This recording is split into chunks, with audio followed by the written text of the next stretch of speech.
पहले राजस्थान में हजारों की संख्या में फर्जी आधार मिला, अब उत्तर प्रदेश के रायबरेली और बरेली में हजारों की संख्या में फर्जी आधार मिला है। यह फर्जी डॉक्यूमेंट बनाने वाला खेल पूरे देश में हो रहा है, चाहे वो बीजेपी का शासन हो, चाहे वो टीएमसी का शासन हो, चाहे वो इंडी गठबंधन का शासन हो, चाहे एनडीए गठबंधन का शासन हो। बिहार में भी फर्जी डॉक्यूमेंट बन रहा है, झारखंड में भी फर्जी डॉक्यूमेंट बन रहा है, यूपी बिहार बंगाल आपके हरियाणा में भी फर्जी डॉक्यूमेंट बन रहा है, गुजरात में भी फर्जी डॉक्यूमेंट बन रहा है, केरल में भी बन रहा है, गोवा में भी बन रहा है, महाराष्ट्र में भी बन रहा है। और क्यों बन रहा है? क्योंकि फर्जी डॉक्यूमेंट बनाना हमारे देश में गंभीर अपराध नहीं है। फर्जी आधार बनाना गंभीर अपराध नहीं है, फर्जी राशन कार्ड बनाना गंभीर अपराध नहीं है, फर्जी बर्थ सर्टिफिकेट बनाना कोई गंभीर अपराध नहीं है।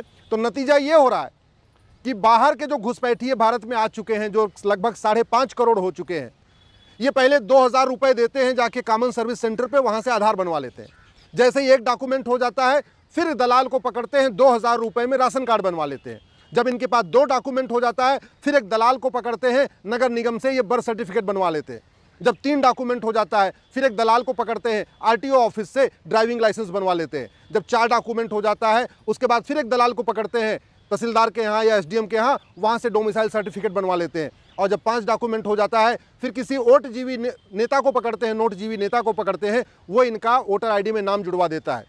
और जब इनका वोटर आईडी में नाम भी जुड़ गया, 5-6 डॉक्यूमेंट भी बन गया, उसके बाद ये बैंक खाता खोल लेते हैं, जनधन योजना का लाभ लेते हैं, मुफ्त में सिलेंडर लेते हैं, मुफ्त में बिजली लेते हैं, मुफ्त में पानी लेते हैं, मुफ्त में मकान लेते हैं। इनके बच्चों को वजीफा मिलना शुरू हो जाता है, यानी केंद्र सरकार की सभी योजनाओं का लाभ लेते हैं, राज्य सरकार की सभी योजनाओं का लाभ लेते हैं। और उसके अलावा जो minority commission, minority affair ministry की सारी योजनाएं, उसका भी लाभ ले रहे। मैं बार बार कह रहा हूं, फिर कह रहा हूं, ये सांसद विधायक तू मैं करना छोड़ दें, बतौलेबाजी करना छोड़ दें, नारों प्रत्यारोप छोड़ दें, ये बुद्धू और बुद्धिमान वाला खेल छोड़ दें, नूरा कुश्ती छोड़ दें, ये तू चोर मैं सिपाही वाला खेल छोड़ें और कठोर कानून बनाए। ये हाईवे बनाने से, एक्सप्रेसवे बनाने से, एयरपोर्ट बनाने से, बुलेट ट्रेन चलाने से भारत नहीं बचेगा। फ्रांस में, यूरोप में ये सब चीज़ है। हम जो भारत में आज कर रहे हैं, यूरोप में, फ्रांस में वो 30-40 साल पहले हो चुका है। इसके बाद भी फ्रांस भी जल रहा है, पूरा यूरोप भी जल रहा है। घुसपैठियों को निकालना है तो सबसे पहले घुसपैठ को देशद्रोह घोषित करिए, घुसपैठ को राष्ट्र की सुरक्षा के लिए खतरा घोषित करिए, घुसपैठ को देश की एकता अखंडता के लिए खतरा घोषित करिए, घुसपैठ को ऑर्गेनाइज्ड क्राइम डिक्लेयर करिए। उससे फायदा ये होगा कि जो पुलिस है वो घुसपैठियों पे एनएसए लगाना शुरू कर देगी, यूएपीए लगाना शुरू कर देगी, वेजिंग वॉर की धारा लगाना शुरू कर देगी, देशद्रोह की धारा लगाना शुरू कर देगी, गैंगस्टर एक्ट लगाना शुरू कर देगी। लेकिन पुलिस चूंकि अलग अलग राज्यों की है, 1861 का पुलिस एक्ट चल रहा है जो मैकाले ने बनाया था, और उस 1861 के कानून के कारण पुलिस सत्ता की गुलाम है। तो उत्तर प्रदेश में तो फर्जी डॉक्यूमेंट को पकड़ती है, घुसपैठियों के ऊपर पुलिस कार्रवाई करती है, लेकिन बंगाल में नहीं करती, तमिलनाडु में नहीं करती। जहाँ जहाँ इंडी गठबंधन की सरकारें हैं, ना वहाँ धर्मांतरण कराने वालों पर कोई कार्रवाई होती है, ना घुसपैठ कराने वालों पर कोई कार्रवाई होती है। पंजाब देख लीजिए, इंडी गठबंधन की सरकार है, वहाँ धड़ल्ले से चंगाई सभा हो रही है और रोज धर्मांतरण हो रहा है। तो भारत को बचाना है तो घुसपैठ और धर्मांतरण, जनसंख्या विस्फोट तीनों को रोकना होगा। घुसपैठ और धर्मांतरण को राष्ट्र की सुरक्षा के लिए खतरा घोषित करिए, घुसपैठियों और उनके मददगारों पे एनएसए लगाने की कार्रवाई शुरू करिए, घुसपैठियों और धर्मांतरण कराने वाले मिशनरियों, जिहादियों के खिलाफ यूएपीए लगाइए, घुसपैठियों, उनके मददगारों, धर्मांतरण कराने वाले मिशनरियों, उनके मददगारों के खिलाफ वेजिंग वॉर की धारा लगाइए।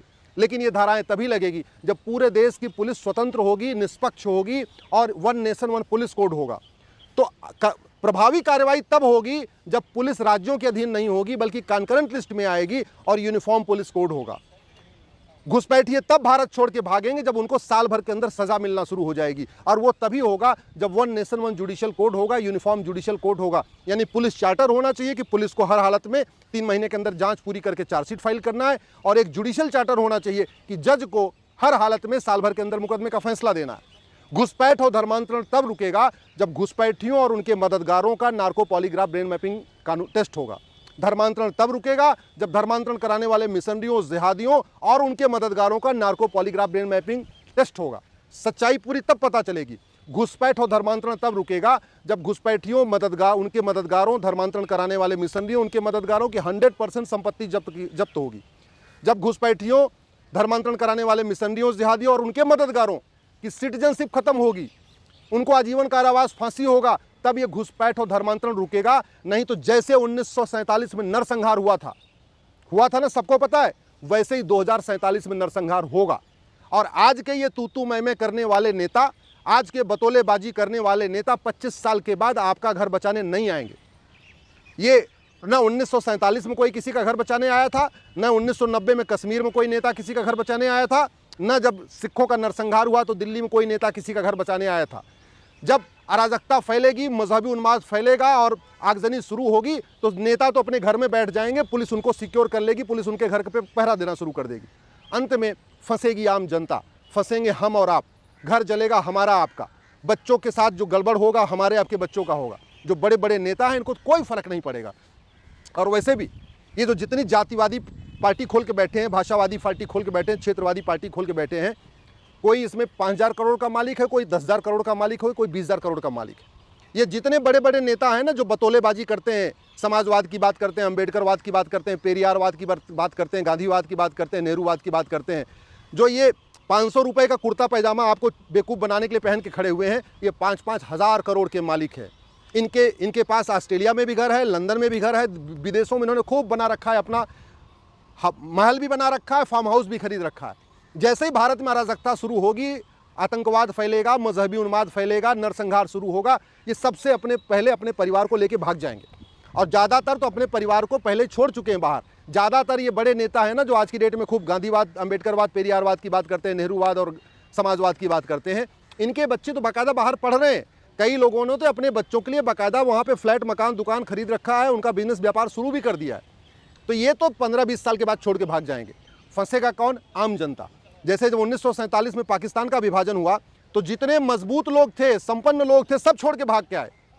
आडवाणी जी भारत आ गए, जेठमलानी जी भारत आ गए, मिल्खा सिंह भारत आ गए, गुलजार भारत आ गए, सुनील दत्त भारत आ गए, ऋतिक रोशन के दादा रोशन साहब बाहर भारत आ गए, अपना कपूर खानदान के जो थे पृथ्वीराज कपूर वो भारत आ गए। तो जितने एलिट क्लास के थे, संभ्रांत वर्ग थे, बड़े व्यापारी थे, वो सब अपना कुछ छोड़ छाड़ के पहले आ गए भारत में।